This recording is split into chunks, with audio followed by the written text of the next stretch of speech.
Le présumé,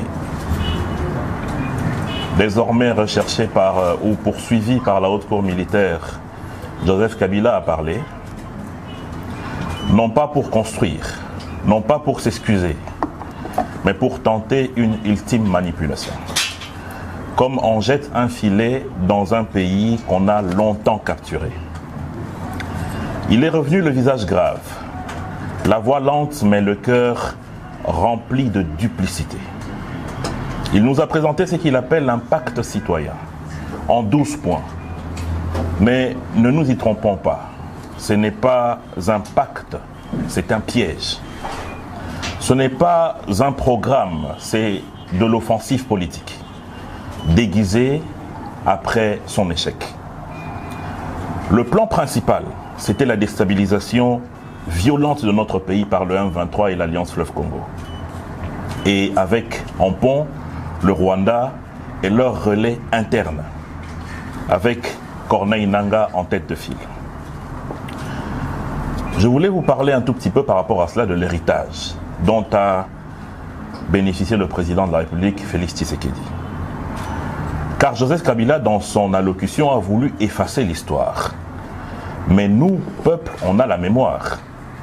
Ce que l'ancien président n'a pas dit, c'est que les larmes de la partie est de notre pays ont coulé sous son règne.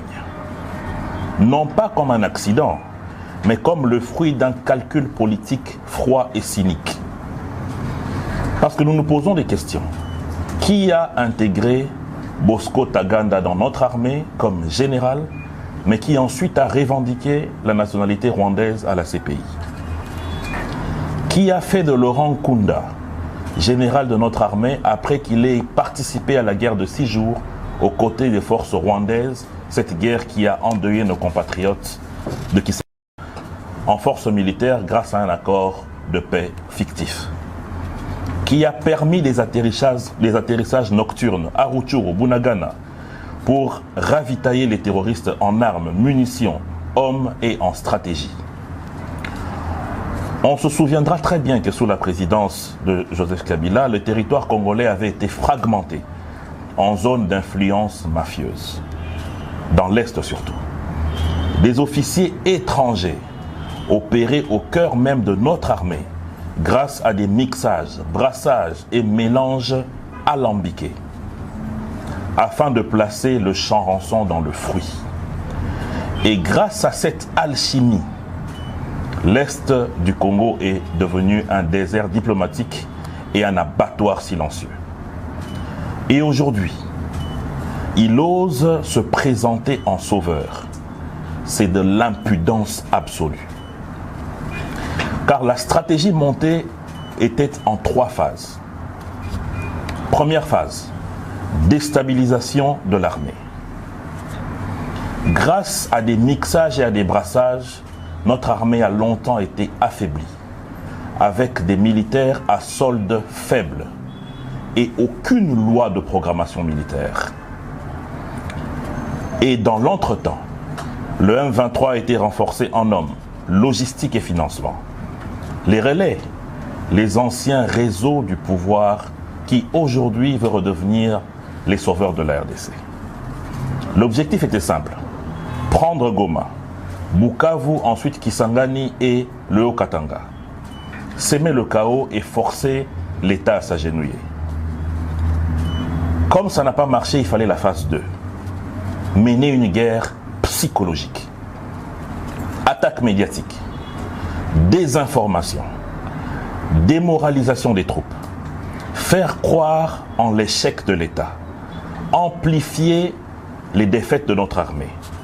Saper la confiance populaire, attiser le séparatisme et le tribalisme, en instigant que certaines tribus ou certaines ethnies de notre pays étaient stigmatisées sous le pouvoir de Félix Tshisekedi. Et enfin, comme tout cela n'a pas marché, la récupération politique. C'est ce qui s'est passé hier. Après l'échec militaire, bien sûr, grâce à la résilience des FARDC et à la diplomatie agissante de Félix Tshisekedi. Joseph Kabila revient en sage. Il appelle au dialogue, il appelle au pardon, il appelle à un pacte citoyen, mais ce pacte est le camouflage de l'échec d'un plan machiavélique qui avait aussi pour aboutissement l'anéantissement de l'État que nous connaissons aujourd'hui et même pire, atteindre à la vie de l'actuel chef de l'État. Malheureusement pour eux, les preuves sont claires et l'État est resté debout. Pendant 18 ans, nous étions là et nous l'assumons. Béni saignait. L'Est de notre pays avait plus de 120 groupes armés. Ituri brûlait. Les Mororo ravageaient des espaces entiers pour s'aimer le chaos. Les Ema et les Lendu se rentraient dedans, sans une vraie intervention de l'armée. Et quand l'armée demandait des ordres, il y avait négociation des postes avec les infiltrés. Lorsque les Congolais étaient chassés du Congo-Brazzaville, lorsque les Congolais étaient chassés de l'Angola, la seule réponse à l'époque c'était le silence. Alors qu'aujourd'hui, chaque action contre le peuple a une réponse correspondante. Aujourd'hui, on ose dire que le régime actuel a perdu le monopole de la violence légitime. Ce monopole, il a été éliminé et sacrifié à chaque table de négociation, de brassage et de mixage. Dieu merci, grâce à un Parlement réveillé, nous avons réussi à mettre un terme à cette action qui consiste à faire rentrer dans notre armée des éléments qui demain vont être des déstabilisateurs de notre système. Face à l'héritage toxique de l'ancien régime, Félix Tshisekedi a choisi la fermeté. Il a refusé de négocier avec les pantins tant que ces derniers seraient sous le joug de Kigali. Il a demandé de comptes au Rwanda. Il a réarmé notre diplomatie. Il a renforcé la coopération militaire. Il a donné de la valeur à nos militaires via une loi de programmation mais aussi une augmentation de leurs soldes. Il a débuté les équipements modernes pour notre armée. Il a doté les FARDC des institutions hospitalières qui leur permettent aujourd'hui de mieux vivre, ainsi que leurs dépendants. Et il a aussi permis le retour de la RDC sur la scène internationale. Ceux qui l'attaquent aujourd'hui ne veulent ni la paix ni la réconciliation. Ils veulent la revanche, ils veulent le retour au pouvoir. Ils veulent l'impunité. Ils veulent reprendre le contrôle de l'appareil de l'État. Non pas pour le bien du peuple, mais pour le bien d'une engeance. Et pour mieux revenir, ils ont trouvé un cheval de Troie, un pacte social porté par les évêques. Et pourtant, nous avons des déclarations claires de Monseigneur Fulgence Muteba qui soutient que ce qu'ils ont eu à mener comme action en termes de contacts diplomatiques a entre autres été soutenu par le Rwanda, pays agresseur de la République démocratique du Congo. Comment peut-on faire confiance en une telle démarche alors que cela contient un élément nocif qui est le soutien et l'apport de Kigali? Et on se demande bien, depuis quand est-ce que Joseph Kabila croit aux évêques? Nous nous rappelons ici, nous étions là et nous l'assumons. Comment est-ce que ces évêques étaient gazés dans leurs églises puisqu'ils devaient organiser des marches citoyennes? Bizarrement, ces évêques aujourd'hui deviennent la solution.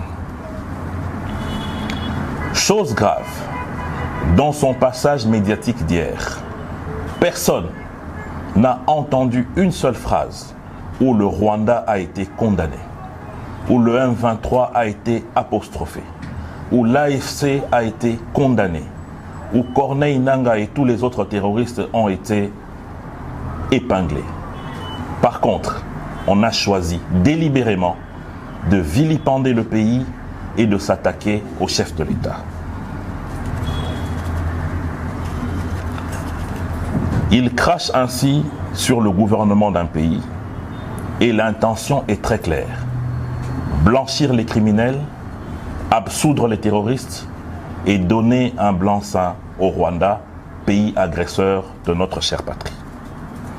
Nous voulons dire ici que nous ne céderons pas et que nous n'allons pas accepter qu'il y ait des prises en otage de notre nation.